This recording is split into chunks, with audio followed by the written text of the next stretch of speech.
인간은 잠을 자고 꿈을 꾼다. 눈을 감으면 수면 저 깊은 곳에서부터 펼쳐지는 세계. 운명의 길을 보여주는 세계가 꿈의 세계이다. 미래를 보여주는 동반자입니다. 과연 꿈속엔 미래가 담겨있는 것일까? 현실의 기름을 미리 알려주는 것일까? 당신이 잠드는 순간 그 놀랍고도 불가사의한 꿈속으로 빠져들 것이다. 기쁨과 영광, 슬픔과 재앙들을 꿈에서 미리 보았다는 다양한 기사들. 그렇다면 꿈은 우리에게 무슨 사인을 보내고 있는 건 아닐까? 하지만 꿈은 단순히 길몽과 흉몽으로만 구분되지 않는다는데. 신몽이라는 게 있고, 그 다음에 정몽이라는 게 있고, 그 다음에 이제 허몽이라는 게 있고, 그 다음에 잠몽이라는 게 있고, 이제 영몽이라는 게 있는데, 평소의 생각이 나타나는 신몽과 경험해보지 못한 것을 꾸는 정몽, 그 외 허몽과 잠몽, 그리고 미래를 예측하는 영몽까지 그 해석에 따라 꿈의 종류도 천차만별이다. 그런데 해몽을 해줄 수 있는 거는 신몽과 정몽에 이제 해당이 됩니다. 현재 자신의 위치나 상태를 표현하거나 부나 명예, 기타 자신이 원하는 것을 나타내는 꿈은 신몽. 소위 판타지 영화에서나 볼 수 있는 일들이 펼쳐지는 꿈은 정몽. 이 두 꿈만이 해석 가능하다는 소리? 그렇다면 사람들은 어떤 꿈을 꾸길 원할까? 조상 꿈이 제일 좋다고 하대요. 황금을 본다든지. 돼지꿈. 이제 용꿈 꾸고 그렇게 좋은 꿈 꿀 때 로또 사러 오는 거죠. 꿈을 꾸고 난 후 구입한 복권이 대박을 터뜨렸다는 기사들을 심심찮게 볼 수 있는데, 정말 좋은 꿈은 복을 부르는 걸까? 그렇다면 사람들이 생각하는 길몽은 어떤 것일까? 그 길몽 중에서도 1등 주인공이 되게 하는 꿈은 무엇일까? 하여튼 새 타고서 하늘 날르는 꿈을 꿨는데 구레이 조상들 나오는 그런 거? 조상들이 한 번도 안 나와서. 뭐 돼지 꿈이냐. 돼지가 좋잖아요. 돼지꿈. 대부분 재물을 부르는 꿈으로 돼지 꿈을 꼽는데 그 이유는 무엇일까? 이런 거는 이게 정감록이거든요. 흑저라는 말이 나와요. 검은 돼지가 뿔 달린 짐승한테 놀라는 격이라 이거지. 돼지 꿈을 왜 흑색으로다가 볼 수 있는 그런 그 증거가 되는 거죠. 흑색은 항상 재물에 관련돼 있는 그런 뜻을 갖고 있기 때문에. 흑색은 재물과 관련이 있다? 돼지는 예로부터 검은색 의미를 지녔다는데, 삼국시대의 고구려 사방을 지키는 수호신으로 동쪽의 청령, 서쪽의 백호, 남쪽의 주자, 그리고 북쪽의 현무로, 오행법 중 현무는 북쪽을 다스렸던 신으로 검은색을 뜻한다. 온도의 변화가 적은 북쪽엔 곳간이 만들어졌고 당연히 곡식이 넘쳐났다. 그래서 돼지는 자연스레 재물을 연상하게 되는 것이다. 그 외에 재물 꿈은 무엇일까? 누런 황금이라든가 아니면 돼지꿈이라든가 물이라든가 타오르는 불이라든가 이런 종류들이 주로 이제 재물 꿈입니다. 돼지 말고 대표적인 재물 꿈은 황금이나 깨끗한 물, 불이 활활 거세게 번지는 꿈이다. 그 밖에 대통령이나 중요한 문서를 획득, 시체와 피가 번지는 꿈이다. 잠을 자는 동안 우리의 뇌는 꿈을 제조하고 그 꿈속에선 판타지도 벼락부자도 손쉽게 될 수 있다. 그렇다면 정말 재물 꿈을 꾸게 되면 현실에서도 대박을 맞는 것일까?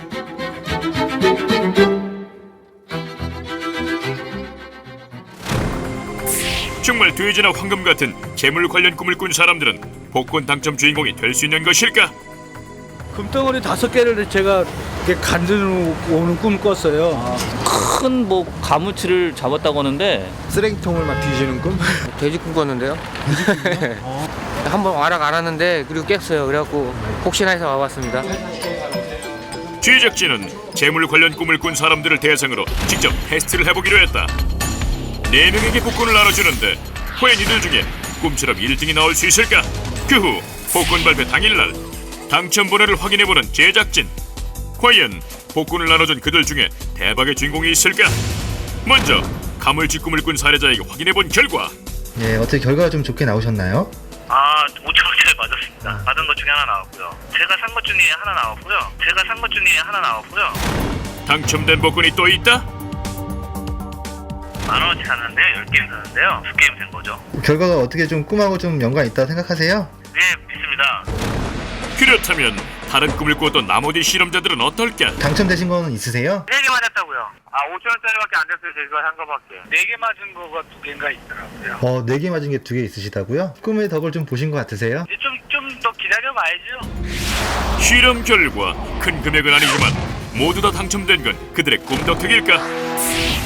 지난해 복권 1등 당첨자 중 69%가 꿈을 꾸었고 그 꿈의 종류는 아래와 같다.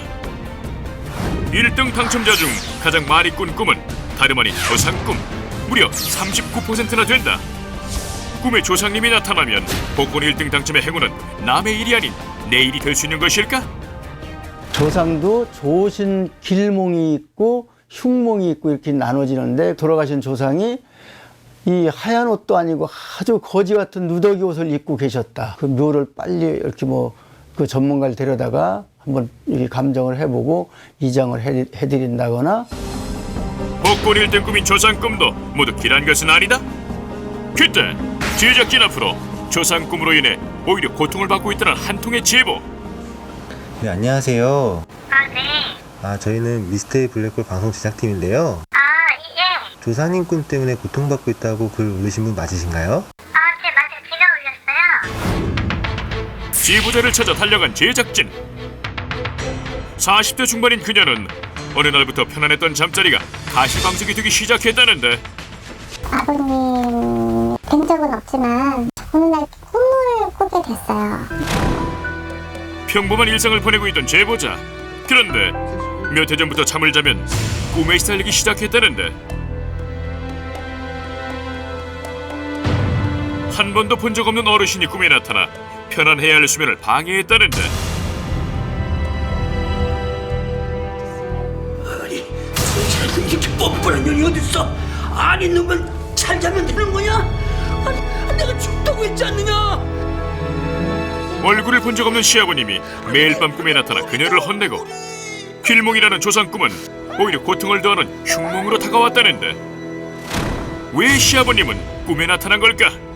해몽하시는 분을 소개를 받아서 만나게 됐는데 아버님 이상하면서 편치 않게 제대로 이렇게 모시지 못한 상황이었다고. 시아버님 꿈을 꾼 이유는 제대로 모시지 못한 산소 이장 때문이다? 제작진은 제보자와 함께 산소를 직접 찾아가 봤다. 그 원인을 찾기 위해 풍수지리 전문가도 동행. 산소 주변을 면밀히 살펴보는 풍수지리 전문가. 지켜보는 그녀는 초조해지는데 보시면 아시겠지만 바람도 통하게 되시고 그리고 뭐 이렇게 풀들 자라는 거 보시면 이게 이제 수맥이 흐르거나 묘해가 조금 안 좋으면 이런 풀들이 나거든요. 푸른 풀들이 곳곳에서 발견되고 아니나 다를까 산소의 주변엔 수맥이 흐르고 바람골인 지형이었다.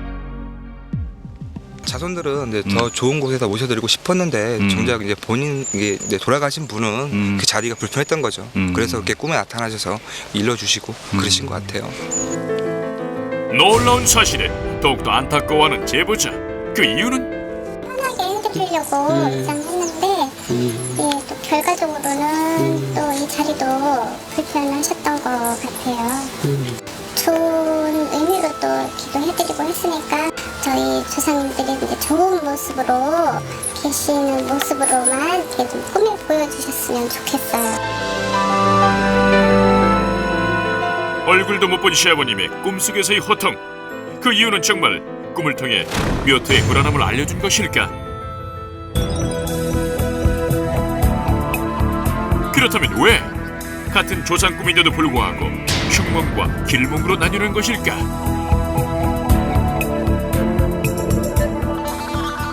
길꿈이 있으면 흉꿈도 있는데 탁한 물, 홍수가 나가지고 막 물이 밀려나갔다. 불이 팍 타는 거를 내가 가서 바켓에다 물을 퍼다가 그 불을 껐다. 내가 안고 있는 돼지가 어떤 거 뭐 다리가 부러졌다든가 흉몽으로 보는 거죠.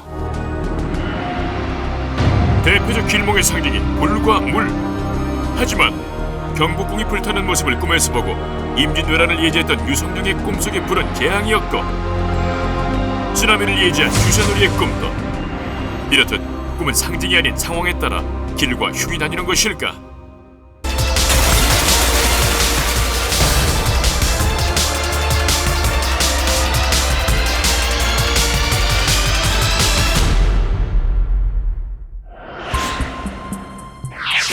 사람이 태어날 때마다 꾼다는 태몽. 호랑이가 나왔다고 그래서 남자아이가 아닐까 그런 얘기를 했었어요. 안방에 아침에 햇살이 막 들어오는데 까치가 날아 들어오는 거예요. 과연 태몽으로 남녀 구분이 가능할까? 태몽으로 남녀의 성별을 어느 정도 예지해 줄 수는 있어요. 태몽으로 남녀 성별을 예지할 수 있다. 남자아이 태몽으로 볼 수 있는 과일은 대추, 참외, 수박 등이고 복숭아, 딸기, 호박 등은 여자아이의 태몽이라는데 동물은 호랑이 같은 맹수는 남아, 온순한 동물은 여아, 맹수도 몸집이 크면 남아, 작으면 여아. 크기와 성질로 남아와 여아가 구분된다지만 태몽을 둘러싼 의견들은 분분하다. 그걸 태몽에 대한 어떤 우리나라의 의식 조사라는 그런 논문을 그렇게 본 적이 있었는데 거기 보니까 태몽하고 실제하고 그게 어떻게 되느냐 했는데 한 기억으로 한 50%는 안 되는 것 같아요. 한 30-40%? 장차 태어날 아이가 남성적이냐 여성적이냐를 보여준다고 볼 수 있어요. 예를 들어서 호랑이 꿈을 꿨을 때 아들 낳을 가능성이 높은 것이지 호랑이도 암수가 있거든요. 신체적 어떤 특성, 행동 특성, 성격 특성, 나아가서 어떠한 직업 운에 대해서도 보여주고 있습니다. 태몽은 성별 예지를 넘어 인생을 예지해준다는데 용이 여의주를 물고 승천하는 태몽의 박지성은 세계에 이름을 걸치고 있고 고요한 호수를 논이는 백조의 꿈을 꾸고 태어난 박찬호는 그라운드를 제압했다. 여러 산들을 이동하는 수콩의 꿈을 꾸고 태어난 반기문 총장은 태몽처럼 평화를 위해 세계를 누비고 있다. 이외에도 사업가를 예지하는 태몽은 가득 담긴 과일 바구니와 곡식들, 나무나 숲의 동물들. 지도자를 예지하는 태몽은 고목에 꽃이 피거나 포도가 열리는 것과 같이 결실을 드러내는 것. 유성이 떨어진다거나 신선 또는 우물은 학자를 예지한다. 이렇듯 태몽은 상징의 생김과 성향, 크기에 따라 남녀가 달라지고 인생도 예측할 수 있다는데 유명인들의 태몽처럼 사람의 인생을 꿈을 통해 미리 예지해주는 걸까? 우리가 꾸는 꿈 가운데 한 70% 이상이 장차 일어날 일을 갖다가 예지해주는 예지몽입니다. 꿈의 70%가 예지몽이다? 꿈을 통해 미래를 예지했다는 예언가들, 그중 해몽으로 인류의 재앙을 예지한 에드가 케이시와 주세리노. 경복궁이 불타는 모습을 꿈에서 보고 임진왜란의 발생과 종결을 예지한 유성룡. 이렇듯 꿈을 통해 미래를 본다는 사람들. 하지만 미래를 내다보는 것이 고통이 되고 원치 않는 예지몽에 괴로워하는 사람들도 있다. 그들은 왜 예지몽을 괴로워하는 걸까? 제작진은 예지몽으로 인해 수면 치료까지 받아야 하는 사례자를 어렵게 만날 수 있었다.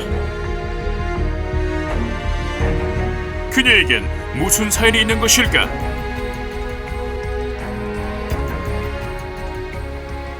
꿈만 꾸고 편한 잠 나는 서운해 그래서 죽고 싶다니까. 수면 치료를 받는 중에도 꿈꾸는 것이 두렵다는데 지금 전혀 잠을 못 주무시고 계세요. 그녀의 뇌파는 눈을 감고 있어도 요동치고 있었다. 15분 주무셨네요. 2시간 동안 15분밖에 못 주무셨나요? 네. 결국 치료는 그렇게 종료됐다. 긴 시간 동안 단 몇 분만 눈을 붙였을 뿐인데 결과는 충격적이었다.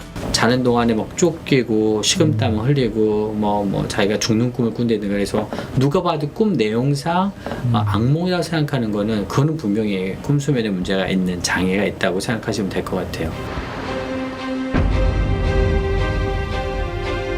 밤만 되면 무서움에 떤다는 그녀. 대체 그녀는 왜 잠을 못 이루는 것일까? 이게 사람이 하는 짓은 아니죠. 희한하다니까 이거 꿈을 꾸려면 꿈이 맞으니까 108%. 그렇게 내가 돌아보는 거라. 눈만 감으면 예지몽을 꾼다? 내가 이게 꿈에 시달린 게 지금 대학교 3학년 때 결혼했어요. 그때부터 시작했어요. 남편 만난 후부터. 소름 끼칠 정도로 꿈이 맞는다는 그녀의 예지몽은 결혼을 하고부터 시작됐다. 어느 순간 꿈속에서 의문의 여성이 나타나기 시작했고 처음 본 그 여성은 매일 밤 반복해서 수시로 출연했는데 그때마다 누군가와 행복하게 웃으며 자신을 바라봤다고 한다. 꿈속의 여인은 아무리 생각해도 도무지 알 수 없는 사람이었다는데 과연 꿈속의 의문의 여성은 누구였을까? 여자 얼굴이 계속 보이던 거야. 나타났던 여자가 또 나타나는 거야. 얼굴도 모르는 사람인데. 그러던 어느 날 소름 끼칠 만한 일이 벌어진 것이다. 왔어요? 들어와. 바로 남편이 데리고 온 여비서가 그런데 나는 알지 못했거든. 결국 거기 빚은 줄은 가고 나서 생각하니까 그 여자. 이혼해? 남편의 갑작스런 이별 통보. 그 이유는 여비서와 바람이 나서였다. 그런데 더 놀라운 사실은 그 여비서가 바로 꿈속 여자와 일치했다는 것이다. 진정 꿈은 남편과의 이별을 예지한 것일까? 16년 살다 우린 일을 했어요. 뭐 준 게 아니고. 그 이후로도 그녀의 꿈은 계속 맞아떨어졌고 그녀의 예지몽은 두려움을 넘어 공포로 둔갑했다는데 과연 그 사연은? 아들이 하늘나라 하나 갔어요. 우리 아들 갔을 때도 꿈을 꿨거든. 그녀는 아들의 죽음도 내다봤다. 남편과의 이별 후 그녀에겐 자식들밖에 없었고 그 중에서도 둘째 아들은 가장 의지하는 자식이었다. 여보세요? 그래. 집에 있던 아들이 전화를 받고 외출을 했었다. 그게 아들의 마지막 모습이었다. 애를 기다리다가 새벽에 비몽사몽 잠을 잤는데 빵 전화 오는 거라. 새벽 6시에. 늦으면 전화하겠다는 아들을 기다리다 잠든 그녀. 그녀의 꿈에선 또다시 예지몽이 시작되고 군에서 훈련받는 아들이 보이고 훈련 중 낙상하는 것을 보고 꿈에서 깼는데 새벽 6시 정적을 깨고 울린 전화 한 통. 과연 그 전화는 아들의 전화였을까? 여보세요? 뭐라고요? 나도 보니까 병원에서 나온 거예요. 누구나 보고 삽니까? 지금 빨리 오시라 사인하세요. 이런 거야. 왜요? 그랬더니 교통사고 나가고 지금 이렇다고. 밤늦게 친구들의 전화를 받고 나간 아들은 친구의 음주운전 사고로 세상을 떠나버렸던 것이다. 그녀의 꿈은 정말 아들의 죽음을 예지한 걸까? 가서 내 안 못 오면 전화 드릴게요. 그런데 그게 마지막 본 거예요. 가장 의지했기에 아직도 못 보내는 아들. 쾌활하고 효자였던 아들이었기에 생전 사진만 봐도 가슴이 철렁거리는데 그렇게 그녀는 아들을 가슴에 묻었다. 눈물 날라 그래 안 봐요.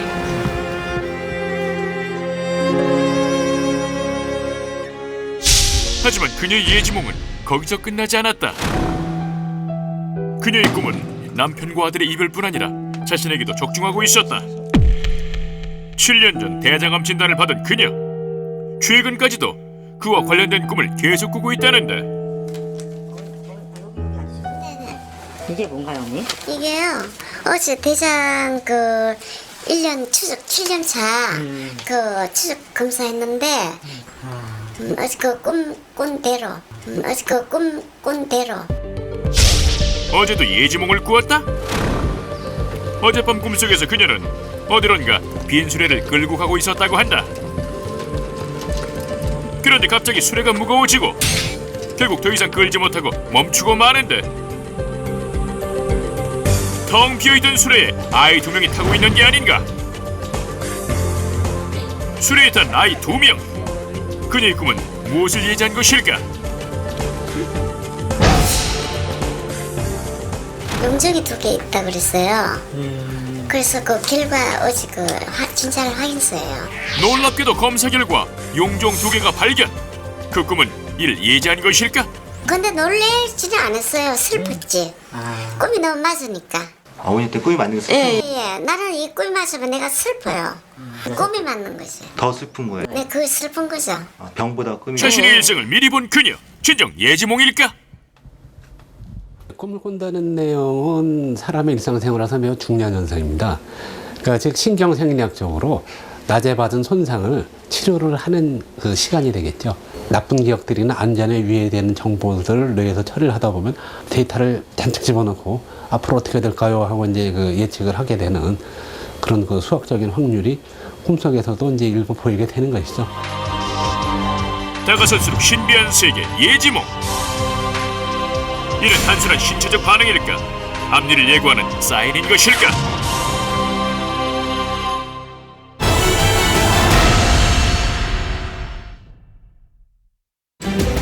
이 세상에는 과학으로도 증명할 수 없는 일들이 수없이 일어나고 있다. 현대 과학으로도 여전히 명확하게 밝혀내지 못하는 무병. 어느 누구도 벗어날 수 없다는 신내림. 과연 신병이란 존재하는 것일까? 사람들은 헛소리 한다고 싫어하고 무서워하고. 동생은 이제 저랑 뭐 연락도 끊고 인연도 끊짝하고. 이 길을 가고자 해서 가는 사람은 단 한 사람도 없을 거예요. 눈앞에 보이는 가시밭길을 자청해서 걷는 사람들. 자신에게 다가올 엄청난 고통과 시련의 크기를 알고 있음에도 이들이 무속인의 길을 가려는 이유는 과연 무엇일까? 이 길을 가지 않기 때문에 가족 중에 누군가를 데려간다는 얘기예요. 누구나 다 무속인 할 수 있는 게 아니라 하늘에서 점지를 하는 거죠. 한마디로 정의하면 운명이다. 신내림을 바다에만 사는 사람들.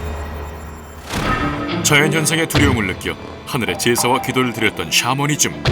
인간과 신의 사이를 연결해주며 재난을 미리 막고 소원을 성취시켜준다는 무당. 이들은 나이, 성별, 직업, 종교, 빈부격차를 가리지 않고 현대에까지 이어져 내려오고 있는데 과연 신내림은 피할 수 없는 숙명의 길인 것일까? 화려한 연예계 생활을 접고 현재 무속인으로 살아가고 있는 황인혁. 17살 때부터 그 모델을 했어요. 드라마, CF 등 다양한 장르를 오가며 활동했던 그에게 과연 어떤 사건이 있었던 것일까? 일반적으로 일상적으로 그냥 사람들을 만나서 밥 먹고 뭐 이렇게 사람들이 사회생활을 하잖아요. 밥을 먹다가 갑자기 남편이 도박하지 뭐 이런 얘기를 하는 거예요. 제가 저도 황당한 거죠. 생각을 하고 말을 하는 게 아니라 그냥 제 입에서 그냥 나오는 거예요. 자동으로. 또 한 명의 촉망받던 모델 출신 방은미. 그러나 그녀 역시 무속인의 길을 걷고 있는데 뭐 여타 다른 직업들을 갖고 열심히 살아보려고도 했는데 안 되더라고요. 과연 무속인의 길은 정해진 것일까? 신내림과 무병의 갈림길에서 고통받고 있다는 제보자를 찾아가 봤다. 너저분한 방 안에서 하루 종일 컴퓨터만 하는 아이들. 이 집에는 한낮에도 커튼이 내려져 있어 24시간 어두컴컴한 거실에 한켠에는 빨랫감이 아무렇게나 널브러져 있었다. 한눈에 봐도 며칠 동안 집안일에 거의 신경을 쓰지 않은 모양인데 분리수거도 돼 있지 않은 싱크대에는 언제 먹은 건지 설거지해야 할 그릇이 산더미처럼 쌓여있고 수도꼭지조차 망가진 채로 그대로 방치되어 있었다. 도대체 무엇이 문제일까? 많이 아파요. 무겁고 그러니까 뼈마디가 다 아파요. 뼈마디가 움직일 수 없을 정도로. 어떤 누구를 만났을 때 저 사람 죽을 것 같아. 어떻게 다쳐서 죽을 것 같아 이런 거. 근데 말을 못하고 그게 현실로 이루어졌을 때 그 혼자서 좀 막 힘들다는 거. 그 사람이 다쳤으니까 죽었으니까. 이 모든 것이 과연 신내림을 받지 못해서 일어난 것일까? 올해 초등학교 5학년이 된 딸. 끼니때를 한참 넘기고서야 언제 놓은 것인지 모를 밥을 퍼서 밥상을 차리는데 몸이 아파 움직이지 못하는 엄마 때문에 혼자서 밥을 차려 먹는 게 익숙하다는 딸. 김치는 있냐? 가져. 열어봐봐. 이것이 부녀의 단촐한 첫 식사. 그리고 곧바로 침대에 누워버리는 김은아 씨. 하루 종일 누워 지낸다는데.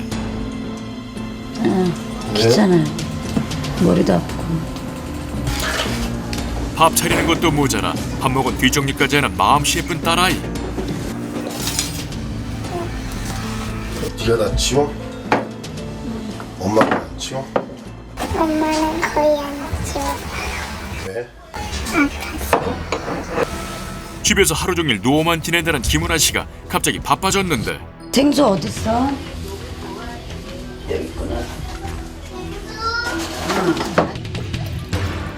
갑자기 항아리에 물을 가득 받아 방으로 가져가는 김은아 씨. 항아리에 담겨진 정체모를 이 물의 용도는 아, 내가 몸 아프고 그래서 아프지 말라고 떠놓는 거예요. 저 뭐요? 정말 김은아 씨는 흰내림을 받아야 하기 때문에 무병이었다고 생각하는 것일까? 흰내림은 피할 수 없는 운명일까? 그 사실을 확인하기 위해 김은아 씨는 직접 무속인을 찾아가 보았다. 병원에 가도 변명 나와요? 아니, 안 나와요. 내가 봤을 적에는 할머니가 꽃가루를 쓰고 하얀 치마 저고리를 입고 들어섰는데 할머니가 있었더라고요, 친할머니가. 벌써 할머니가 이 손주를 점을 찍어놓고 할머니를 받아달라는 거지. 이미 흰내림을 받아야 할 운명으로 정해져 있다? 뼈마디가 다 아파요. 그게 떠올라요, 순간. 저 오빠는 머리가 다쳐서 죽을 것 같은데. 그녀에게 일어난 모든 일들이 거부할 수 없는 운명이라고 믿는 그녀. 과연 그녀는 흰내림을 받아야만 이 모든 고통에서 해방될 수 있는 것일까? 며칠 뒤 그녀는 어디론가 급히 발걸음을 옮기고 있었는데 그녀가 향한 곳은 오빠네 집이야. 오빠네 집? 예. 왜? 아, 신내림 받아야 된다 그래서 얘기 좀 해보려고요. 가까이 살지만 자주 가보지 못해 이웃사촌보다 멀었던 오빠네 집. 오늘 거기 갔다 왔어. 갔다 왔는데 그럼 거기서 뭐라는 거야? 내가 꿈꿨던 거 그런 것도 얘기하시더라고. 그래서 맞다고. 네가 진짜 그걸 받아가지고 그게 진짜 있는 건지 없는 건지 그게 제일 믿을 수 없는 그런 부분 때문에 이제 가족들이 다 반대하는 거고. 길을 안 가니까는 그렇게 알거지로 만들어 놓는 거래. 힘든 길을 가려는 동생 때문에 한없이 걱정에 몰려오는 김은아 씨의 오빠. 어차피 네 인생이야. 답답진 않은데 네 인생이니까 네가 결정을 하겠지만은 그럼 넌 진짜 받고 싶은 거야? 갖고야 싶지. 그럼 너 엄마는 또 어떻게 설득시킬 거야? 엄마는 네 집도 안 간대. 알아. 집이 멀어? 바로 거기잖아.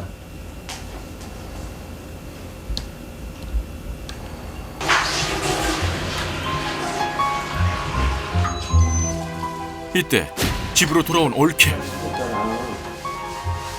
오랜만에 찾아온 김은아 씨를 외면하는데 이제 그녀 곁에 있던 모든 가족들이 냉담한 반응을 보이며 그녀에게서 점점 멀어지고 있었다.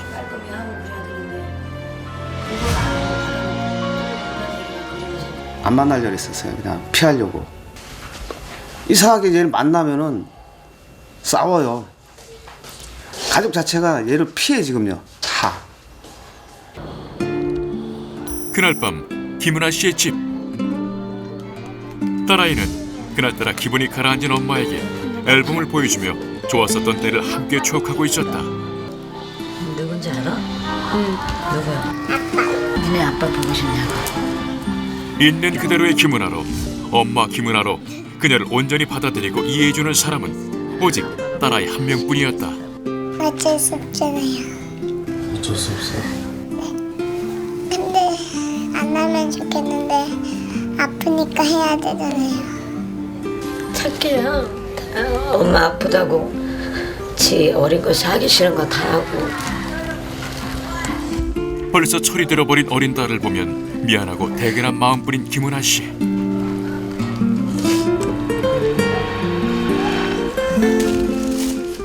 하루빨리 무병에서 벗어나 행복을 되찾길 기대해본다. 그분들이 그냥 그 자체를 인정해 주셨으면 좋겠어요. 자체를 인정해 주시고 참아주셔야 된다, 뭐 해야 된다, 세세하게는 말씀 못 드리지만 그냥 그 자체를 가족으로서 그냥 인정해 주셨으면 좋겠어요.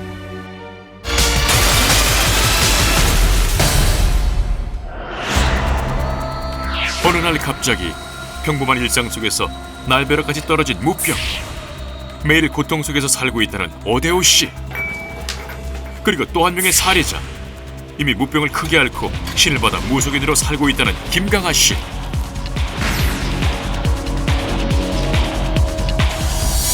신이 선택한 사람들. 멀리 울산에 살고 있다는 오대호 씨를 만나봤다. 살아가면서 단 한 번도 점을 보거나 무속인을 만난 적이 없다는 오대호 씨. 오대호 씨의 모습은 그저 평범한 30대 남자로 보이는데 어머니는 제가 하셔가지고 제가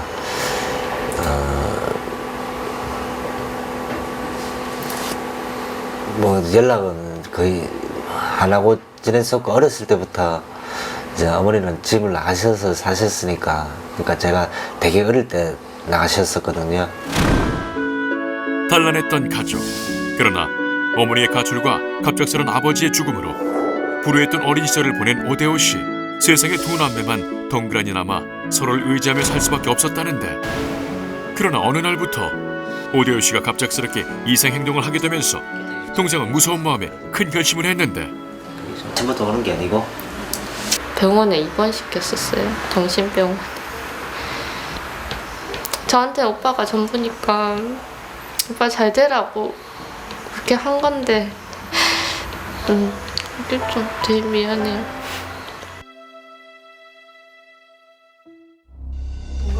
경기도 광주에 사는 또 다른 살해자. 죽음의 문턱을 넘나드는 이해할 수 없는 사고가 끊임없이 이어지자 어쩔 수 없이 신을 받게 되었다는 김강하 씨. 뭐 점을 보러 다닌 것도 아니고 이쪽을 좋아한 것도 아니고 다른 사람들처럼 막 이런데 뭐 점집에 문턱이 닳도록 다녔던 것도 아니고 신령님들 얼굴을 뭐 그림 한 번을 구경을 해본 사람도 아니고 그냥 교회만 다녔던 사람인데 오랜 시간 이웃사촌으로 교회 동지로 함께 어울렸던 친언니 같은 지인. 그때 지가 미쳐서 김강하 씨가 점점 변해가는 모습을 옆에서 생생하게 지켜봤던 지인에게 그때 당시 김강하 씨 상태를 들어볼 수 있었다. 뭐가 보인다는 거예요. 뭐가 보여? 아무것도 없는데 내가 맨날 그러거든요. 언니 나 뭐가 보여 그러더라고요. 그래서 너 안 되겠다. 교회를 가야지 안 되겠다. 찬송가를 부르면 한 서너 곡 정도는 신나게 불러. 그러면 이제 슬슬 이게 이제 짜증이 올라와요. 짜증이 올라오면 이제 지기가 와요. 지기가 오면 발 밑에서부터 이제 스물스물 뭔가가 올라오기 시작하면 그때부터 이제 발작을 하는 거예요.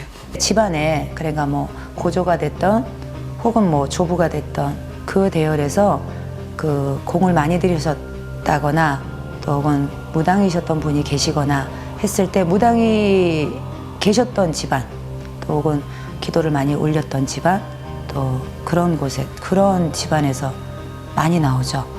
그래서 그들은 신을 선택할 수밖에 없었다. 영화 식스센스를 생각하시면 돼요. 거기서 어린아이가 영혼을 보죠. 그거 똑같다고 보시면 돼요. 그렇다면 신병을 앓게 되면서 나타나는 증상이 있을까? 무병 혹은 신병은 정식 무당이 되기 전에 겪는 신내림 현상으로 무서운 환상, 환청의 경험을 하며 보이지 않는 영의 세계를 체험할 수 있다. 집에 누워있으면 이상한 하얀 연기처럼 뭐 뭔가가 피어오르는 게 보인다든가 아니면은 집에서 뭐 혼자 또 술을 먹고 있다가 보면은 그냥 갑자기 뭐 고개를 막 흔들고 있는 거울을 보면서 내가 놀라는 거죠. 무병이 오면서부터 시작된 견딜 수 없는 악몽. 밤새 가위 눌림에 시달리거나 시도 때도 없이 처음 보는 낯선 존재들에게 괴롭힘을 당해왔다는 오대호 씨. 이 뼈 마디 있죠. 이 뼈 마디가 이제 아리기 시작하더라고요, 처음에. 그렇게 이제 몸으로 통증이 오고 고통이 시작이 되더니 그 다음에는 이제 보이기 시작하더라고요. 어느 날 약속이 생겨 차를 몰고 시내로 나가게 된 김강하 씨. 아무 문제 없이 한참 운전을 하다 이상한 예감에 백밀러를 봤는데 그 순간 김강하 씨 눈에 들어온 여자 귀신 그리고 이어진 사고.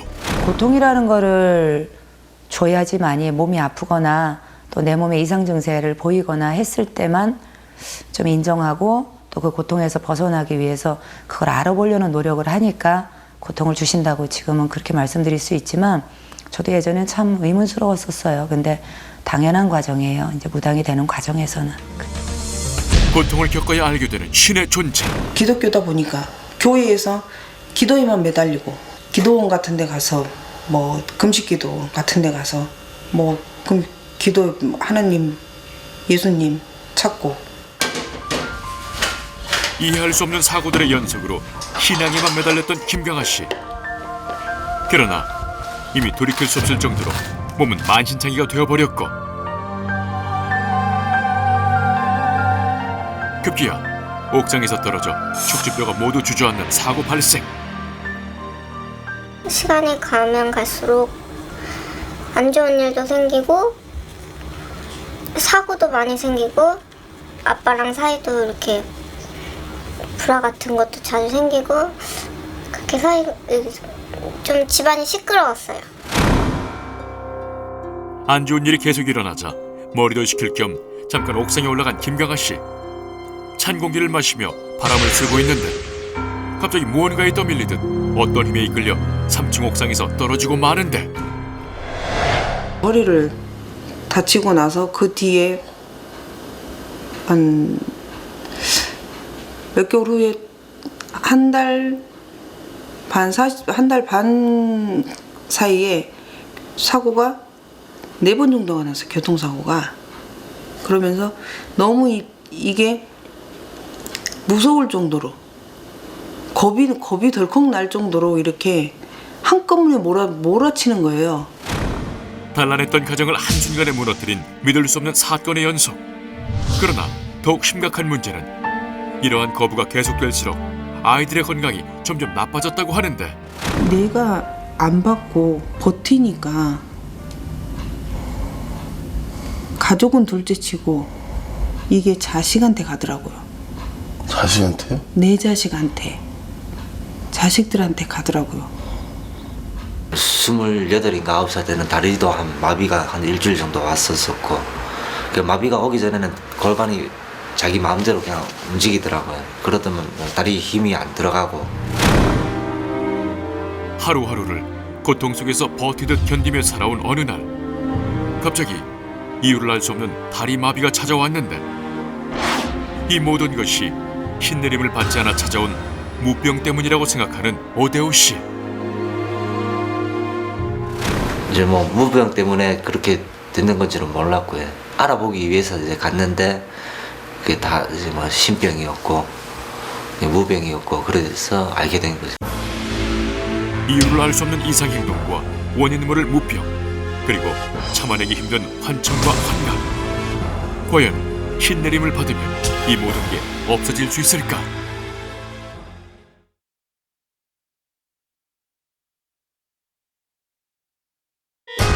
이유를 알 수 없는 이상 행동과 원인 모를 무병 그리고 참아내기 힘든 환청과 환각.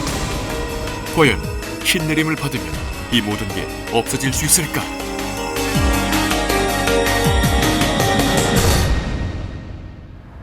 외출하고 돌아온 김강아 씨. 동작 가져서 왔어. 동작 가져서 왔어. 사탕이다.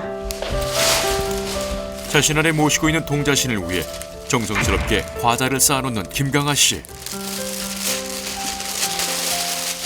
가방 이제 가까운 마트 갈 때나 뭐 가까운 뭐 은행 갈 때나 그럴 때는 이거 들고 이렇게 가는 거예요. 진짜 은행 다니세요? 이거 들고 다녀요. 사탕도 그냥 좀 까다로워요. 이런 사탕이나 뭐. 자신의 몸에 동자신이 들어온 이후 아이들이 가지고 노는 장난감에 부쩍 관심이 많아진 김강아 씨. 정말 아이들이 노는 것처럼 사탕 잡기 놀이에 흠뻑 빠져있는 모습인데 동자 장난감이죠. 그럼 나이가 이 나이에 이런 거 가지고 놀면 정상이 아니죠. 그냥 이렇게 땡기세요 이렇게 막? 네, 새벽에 자다가 일어나세요. 천녀신이 들어와 있는 것 같다는 오대호 씨 또한 평소에 전혀 관심이 없었던 여성적 취향으로 성향 자체가 바뀌었다고 한다. 어떻게 물건 같은 거를 사다 보면은 뭐 꽃이 들어가 있다든지 아니면 아기자기한 뭐 캐릭터 같은 게 많이 들어가 있다든지 보통 남자들은 핑크색 같은 거를 잘 안 사잖아요. 핑크색 이런 거 아기자기한 거 되게 좋아해요.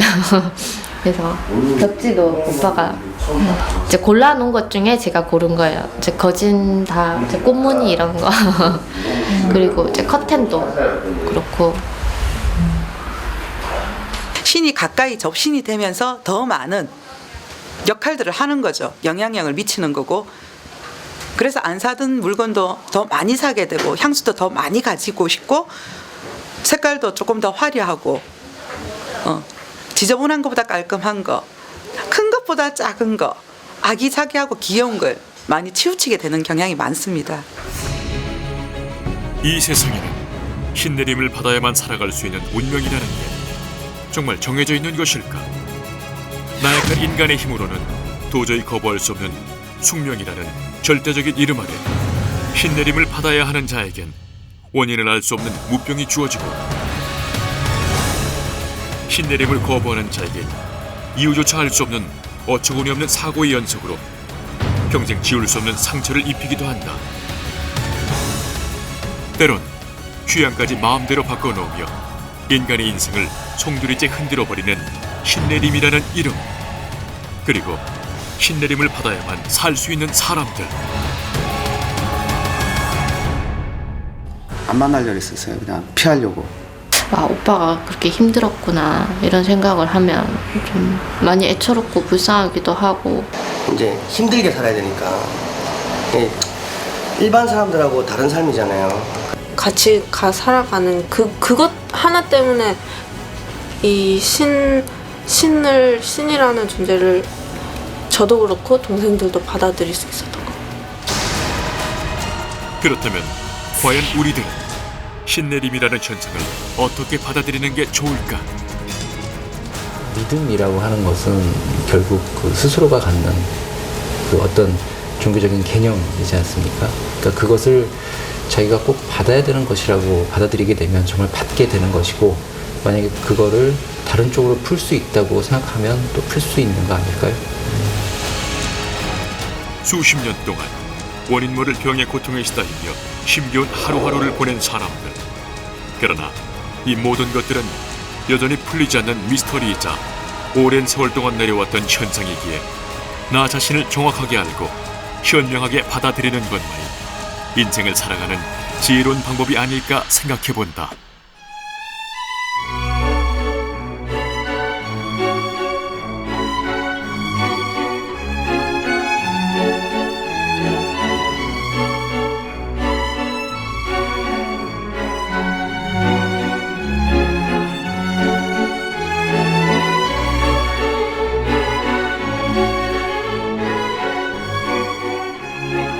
사람들은 헛소리 한다고 싫어하고 무서워하고. 동생은 이제 저랑 뭐 연락도 끊고 인연도 끊자하고 이 길을 가고자 해서 가는 사람은 단 한 사람도 없을 거예요.